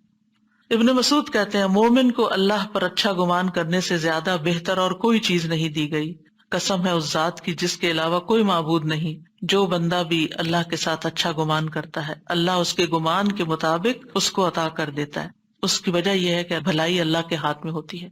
اب قرض کی ادائیگی کے لیے جتنی دعائیں ہیں وہ اس کارڈ کے اندر موجود ہیں، میں ان کا ذکر آپ سے مختصراً کر دیتی ہوں، لیکن اس کو اپنے پاس رکھیے، اور جیسے قرآن مجید ہے اگر بڑی سائز کا تو اس کے اندر بک مارک کے طور پر بھی رکھ سکتے ہیں، اور قرآن مجید پڑھنے کے بعد بھی دعا قبول ہوتی ہے۔ تو جو کوئی بھی ایسی مالی مشکل کا شکار ہو وہ اللہ تعالیٰ سے یہ دعائیں پڑھ کر ضرور مدد مانگے۔ ان میں سب سے پہلی دعا تو یہی ہے اللہم مالک الملک والی، جس کا میں نے ابھی آپ کے سامنے ذکر کیا، اور اس کے آخر میں آتا ہے رحمان الدنیا والآخرہ، کہ اللہ تو دنیا اور آخرت کا رحمان ہے، ورحیمہما، اور ان پہ رحم کرنے والا ہے، وہ جس کو چاہتا ہے عطا کرتا ہے، جس سے چاہتا ہے روک دیتا ہے۔ تو اللہ تعالیٰ آپ میرے بارے میں بھی اچھا فیصلہ فرما دیں اور رحمت مانگے اللہ سے، ارحمنی رحمتن تغنینی بہا عن رحمت من سواک، یا اللہ مجھ پہ ایسی رحمت کر دے جو مجھے تیرے علاوہ کی رحمت سے بے نیاز کر دے۔ مطلب انسان کو یہ ہوتا ہے نا، لوگ بڑے ظالم ہیں، لوگوں کے دل میں ذرا رحم نہیں، لوگ خیال نہیں کرتے، تو ایسی صورت میں انسان کو کیا کرنا چاہیے؟ اللہ سبحانہ تعالیٰ سے ہی رحمت مانگنی چاہیے، اور وہی اس کے لیے کافی ہو جاتی ہے۔ اور اس دعا کے بارے میں آتا ہے کہ پہاڑ جتنا بھی قرض ہو تو ادا ہو جائے گا۔ ایک اور بڑی خوبصورت دعا ہے، اللہم رب السماوات ورب الارض ورب العرش العظیم ورب کل شیء فالق الحب والنوى ومنزل التوراة والانجیل والفرقان اعوذ بک من شر کل شیء انت آخذ بناصیته اللہم انت الاول فلیس قبلک شیء وانت الآخر فلیس بعدک شیء وانت الظاہر فلیس فوقک شیء وانت الباطن فلیس دونک شیء اقض عنا الدین واغننا من الفقر۔ اے اللہ، آسمانوں کے رب اور زمین کے رب اور عرش عظیم کے رب، اے ہمارے رب اور ہر چیز کے رب، دانے اور گٹلی کو پھاڑ کر اگانے والے، تورات، انجیل اور فرقان یعنی قرآن کو نازل کرنے والے، میں ہر شر سے، ہر شر والی چیز سے تیری پناہ چاہتا ہوں جس کی پیشانی تو ہی پکڑے ہوئے ہے۔ اے اللہ، تو سب سے پہلے ہے، تجھ سے پہلے کچھ نہ تھا، تو سب سے آخر ہے، تیرے بعد کچھ نہ ہوگا، تو ہی ظاہر ہے، بس تجھ سے اوپر کوئی بھی نہیں، تو ہی پوشیدہ ہے، بس تیرے سوا کوئی نہیں، ہمارا قرض ادا کر دے اور ہماری محتاجی سے ہمیں بے پرواہ کر دے۔ نبی صلی اللہ علیہ وسلم سونے سے پہلے اس دعا کو پڑھنے کا حکم دیتے تھے کہ اس وقت یہ دعا پڑھنی چاہیے۔ اس میں ساتوں آسمانوں اور زمینوں کے رب کو پکارا گیا ہے، پھر اللہ تعالیٰ کی مائٹ اور قدرت، ہر چیز کا مالک ہے۔ پچھلی دعا میں بھی اللہ کی ملکیت اور اللہ کی قدرت، بادشاہت کی بات تھی، یہاں بھی وہی بات ہے، کیونکہ لخلق السماوات والارض اکبر من خلق الناس، آسمانوں اور زمین کی تخلیق جو ہے وہ انسانوں کی تخلیق سے زیادہ بڑی چیز ہے۔ اور عرش کی جسامت تو آپ کو معلوم ہی ہے کہ ساتوں آسمان اور زمین اور جو کچھ ان میں ہے یہ سب اللہ کی کرسی کے آگے ایسے ہیں جیسے ایک صحرا میں پڑا ہوا رنگ ہو، اور عرش کے سامنے کرسی ایسے ہے جیسے صحرا میں پڑا ہوا ایک رنگ۔ تو آپ سوچئے کہ آپ کتنی بڑی بڑی چیزوں کا واسطہ دے رہے ہیں جو اللہ نے پیدا کی ہیں، اور پھر چھوٹی سے چھوٹی چیزوں بھی اللہ کی قدرت ہے۔ اگر دعا کو آپ دیکھیں تو ایک طرف آسمان و زمین اور جو ان میں ہے بڑے بڑے مخلوقات، اور پھر عرش کا واسطہ، اور اس کے بعد سب سے چھوٹی چیز فالق الحب والنوا، دانے اور گٹلی کا، گٹلی سے درخت نکلتے ہیں عموماً اور دانوں سے فصلیں اگتی ہیں، اس کا بھی رب تو ہے، ایک ایک ذرے کا رب تو ہے. یعنی اللہ کی قدرت نرالی ہے. یعنی کس طرح اللہ سبحانہ وتعالیٰ چیزوں کو بڑھاتا ہے، پھیلاتا ہے، پیدا کرتا ہے. اور پھر یہ کہ عظیم کتابوں کی بات کی گئی، تورات، انجیل اور قرآن کی، یہ بڑی بڑی کتابیں ہیں، یہ اللہ کی بڑی چیزوں میں سے ہیں، یعنی بہت بڑا کلام ہے اللہ کا. اور قرآن کو فرقان کہا گیا کیونکہ حق و باطل میں فرق کرتا ہے. آسمانی کتابیں اللہ کا کلام ہے، اس لیے ان کے ساتھ رب نہیں آیا، باقی جو مخلوقات ہیں ان کے ساتھ رب آیا ہے اگر دعا کو غور کریں. ان ساری چیزوں کو وسیلہ دے کر اللہ سے اپنی حاجت رکھی جائے، ہر قسم کی شر سے پناہ مانگی جائے اور پھر اللہ سے حفاظت مانگی جائے. ہر جاندار کے شر سے حفاظت مانگی گئی ہے، چاہے وہ انسان ہو، چاہے وہ جنات ہو، چاہے کوئی بھی مخلوق ہو، ان سب کے شر سے اللہ مجھے بچا لے. اور پھر اللہ تعالیٰ کے اسماء حسنیٰ کا وسیلہ ہے. کتنی عظیم دعا ہے یہ. اسماء حسنیٰ میں انت الاول فلیس قبلک شیء وانت الاخر فلیس بعدک شیء، انت الظاہر فلیس فوقک شیء وانت الباطن فلیس دونک شیء. یعنی ان 4 اسماء کو بیان کیا گیا ہے. پہلا زمانے کے لحاظ سے تمام مخلوقات کا احاطہ کرتا ہے، دوسرا جگہ کے اعتبار سے زمانی احاطے پر الاول اور الآخر دلالت کرتے ہیں، اور مکانی احاطے پر الظاہر اور الباطن. اور پھر آخر میں دعا کیا مانگی گی؟ قرضے سے نجات دے دے اور فقر سے پناہ دے دے کہ آئندہ کبھی ضرورت ہی نہ پڑے. پھر ایک اور دعا ہے اللہم انی اعوذ بک من المأثم والمغرم، اے اللہ میں گناہ اور قرض سے تیری پناہ مانگتا ہوں. یعنی اتنی بری چیز ہے کہ جس کو گناہ کے ساتھ یہاں مینشن کیا گیا ہے. گناہ جو ہے یہ انسان کو سزا کی طرف لے جاتی ہے، اسی طرح قرض انسان کو ذلت کی طرف لے جاتا ہے. ایک مرتبہ نبی صلی اللہ علیہ وسلم سے پوچھا گیا کہ اے اللہ کے رسول، آپ کثرت سے مغرم اور مأثم سے پناہ مانگتے ہیں، اس کی کیا وجہ ہے؟ آپ نے فرمایا جب انسان پہ قرض چڑھ جاتا ہے یہاں تک کہ وہ اس کو ادا نہیں کر سکتا تو پھر وہ کیا کرتا ہے؟ بات کرتا ہے تو جھوٹ بولتا ہے، وعدہ کرتا ہے تو خلاف کرتا ہے، یعنی اس سے برائیوں کا دروازہ کھل جاتا ہے. پھر یہ ہے کہ قرض کی وجہ سے بعض اوقات بندے اور طرح بھی گناہ گار ہو جاتے ہیں، تو اس لیے قرض سے پناہ مانگی گئی. اور یہ جو دعا آپ کو سکھائی گئی ہے یہ قرض سے پناہ کی دعا ہے. اور پھر نبی صلی اللہ علیہ وسلم پر ضروری نہیں کہ قرض ہوتا تھا، وہ اس لیے بھی بار بار یہ دہراتے اور سکھاتے تھے کہ امت کو طریقہ آ جائے. ایک اور بڑی خوبصورت دعا ہے اللہم اکفنی بحلالک عن حرامک واغننی بفضلک عمن سواک، اے اللہ مجھے حلال مال دے کر حرام سے باز رکھ اور مجھے اپنے فضل سے اپنے علاوہ دوسروں سے بے نیاز کر دے. اور اس میں چونکہ مال کا لفظ بذات خود آیا نہیں تو اس لیے ہر حرام سے بچا کے مجھے حلال کی طرف لے جا. اللہم اکفنا بحلالک، حلال ہمارے لیے کافی ہو جائے، تھوڑا بھی ہے تو بہت کافی ہو جائے، بجائے اس کے کہ ہم حرام کی طرف دیکھیں اور حرام سے اپنی خواہشات پوری کریں. حضرت علی کہتے ہیں کہ ایک غلام ان کے پاس حاضر ہوا جو قرض ادا کرنے سے عاجز ہو چکا تھا. اس نے عرض کیا میری مدد فرمائیے. علی رضی اللہ عنہ نے فرمایا میں تمہیں ایسے کلمات سکھاتا ہوں جو رسول اللہ صلی اللہ علیہ وسلم نے مجھے سکھائے. اگر تمہارے اوپر سبیر پہاڑ کے برابر بھی قرض ہو تو اللہ تعالیٰ اسے تمہاری طرف سے ادا کر دے گا. کہا کرو اللہم اکفنی بحلالک عن حرامک واغننی بفضلک عمن سواک. ایک اور دعا ہے اللہم انی اعوذ بک من الہم والحزن والعجز والکسل والبخل والجبن وضلع الدین وغلبۃ الرجال، اے اللہ میں تیری پناہ مانگتا ہوں غم اور رنج، عاجزی سے، سستی اور بخل سے اور بزدلی سے اور قرض چڑھ جانے سے اور لوگوں کے غلبے سے، غلبۃ الرجال. اور ایک اور جگہ قہر الرجال آتا ہے. اس حدیث کے بارے میں آتا ہے نبی صلی اللہ علیہ وسلم نے ابو طلحہ سے فرمایا کہ اپنے بچوں میں سے کوئی بچہ میرے لیے تلاش کر دو جو میری خدمت کرے جبکہ میں خیبر کے لیے نکلوں. ابو طلحہ اپنی سواری پر مجھے اپنے پیچھے بٹھا کے لے گئے. میں اس وقت ابھی لڑکا تھا جو بالغ ہونے کے قریب تھا. جب بھی رسول اللہ صلی اللہ علیہ وسلم کہیں قیام فرماتے تو میں آپ کی خدمت کرتا، یعنی چھوٹی بڑی چیزیں اٹھا کے لے آنا، رکھنا، چیزیں سیٹ کرنا. اکثر میں سنتا کہ آپ یہ دعا کرتے اللہم انی اعوذ بک من الہم والحزن والعجز والکسل والبخل والجبن وضلع الدین وغلبۃ الرجال. یہ آپ کی کثرت سے پڑھی جانے والی دعاؤں میں تھا. تو یہ آپ لکھ کے رکھ سکتے ہیں کہیں پر جہاں جو روزمرہ کی آپ کی دعائیں ہیں تاکہ آپ زیادہ سے زیادہ ان کو پڑھ سکیں. اسی طرح شروع میں نے بات کی تھی من ذا الذی یقرض اللہ قرضا حسنا، کون ہے جو اللہ کو قرض دے قرض حسنا ویضاعفہ لہ اضعافا کثیرہ، تو اس کے لیے بہت زیادہ گناہ اس کو بڑھا کے لوٹائے. ایک ہوتا ہے صدقہ کرنا، جیسے کسی غریب کو کھلا دیا، کسی مسکین کی مدد کر دی، کسی مقروض کا قرض اتار دیا.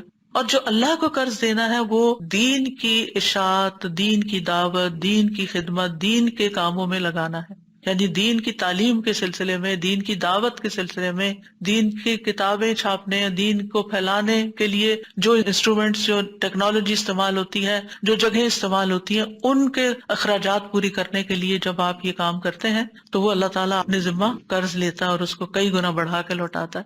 وَيُضَاعِفَهُ لَهُ أَضْعَافًا كَثِيرًا، وہ کثیرہ کتنے ہیں وہ نہیں بتائے گئے۔ تو اس لیے آپ رمضان کے اس مبارک مہینے میں جو کہ ہے برکت والا، یا اس میں صدقہ کرنے کا اور اللہ کو قرض دینے کا ثواب کئی گنا زیادہ بڑھ جاتا ہے، تو ایسے نیکی کے کاموں میں بھی ضرور استعمال کریں اپنے مال کو، تاکہ قیامت کے دن آپ کے کام آئے اور کئی گنا بڑھا کے۔ کیونکہ اس کی لاجک یہ ہے، ایک حفظ اسٹوڈنٹ ہے مثلاً، آپ نے اس کو اسپانسر کیا، وہ حفظ کر گیا، اب وہ ہر سال تراویح پڑھا رہا ہے، کون اس کے ساتھ شریک ہو گیا اجر و ثواب میں؟ جس نے اس کی فیس دے کر اس کو اس مقام تک پہنچایا۔ ایک طالب علم ہے جو دین سیکھ رہا ہے، اس کے بیٹھنے کی کرسی آپ نے خرید کر دی، ایک ایک کرسی تو آپ نہیں خریدی، لیکن ایک مثال دے رہی ہوں، جس پر اس نے بیٹھ کے پڑھا، یا جس روشنی کو اس نے استعمال کیا، یا جس پانی کو اس نے استعمال کیا، وہ سارا اس کی تعلیم حاصل کرنے کے سلسلے میں تھا۔ وہ تعلیم حاصل کر کے چلا گیا، اس نے 1000 لوگوں کو پڑھا دیا، سکھا دیا، آگے پھیلایا اس کو۔ جہاں جہاں تک وہ نور جائے گا، آپ کی سپورٹ اس میں حصہ بن جائے گی۔ تو اس لیے خیر کے کاموں میں، فی سبیل اللہ کاموں میں خرچ کرنے میں کبھی بھی پیچھے نہ رہیں، کیونکہ عام طور پر جو پرسنل لیول پر ہم ضروریات ہوتے ہیں وہ پورے کر کے بہت ایک سینس آف اچیومنٹ محسوس کرتے ہیں، لیکن جہاں اجتماعی طور پر ہمیں خرچ کرنا پڑتا ہے، یا کسی باکس میں ڈالنا پڑتا ہے، یا ایسی جگہ دینا پڑتا ہے جہاں کوئی انسٹنٹلی ایکنالج نہیں کرتا، یا شکریہ نہیں کہتا، یا جزاک اللہ اس وقت نہیں بولتا، یا اپریشیٹ نہیں کرتا، تو پھر ہمیں لگتا ہے کہ جیسے ہم نے کچھ کیا ہی نہیں۔ تو اس میں آپ کا معاملہ اللہ کے ساتھ ہونا چاہیے۔ 7 لوگ جو عرش کے سائے تلے ہوں گے، ان میں سے ایک وہ ہوگا کہ جس کا دایاں ہاتھ جو خرچ کرے بائیں کو بھی نہ پتا ہو کہ دائیں ہاتھ سے کیا نکلا ہے۔ اور کبھی کبھی ایسے ہی بے حساب بھی خرچ کیا کریں تاکہ اللہ بھی آپ کو بے حساب لوٹائے۔ کل ہم ہدایت پہ ثابت قدمی کی دعا کے بارے میں پڑھیں گے انشاءاللہ، تاکہ جو کچھ ہم نے سیکھا ہے اللہ تعالیٰ ہمیں اس پر ثابت قدمی عطا کرے۔ وآخر دعوانا ان الحمد للہ رب العالمین۔ سبحانک اللہم وبحمدک، اشہد ان لا الہ الا انت، استغفرک واتوب الیک۔ السلام علیکم ورحمۃ اللہ وبرکاتہ۔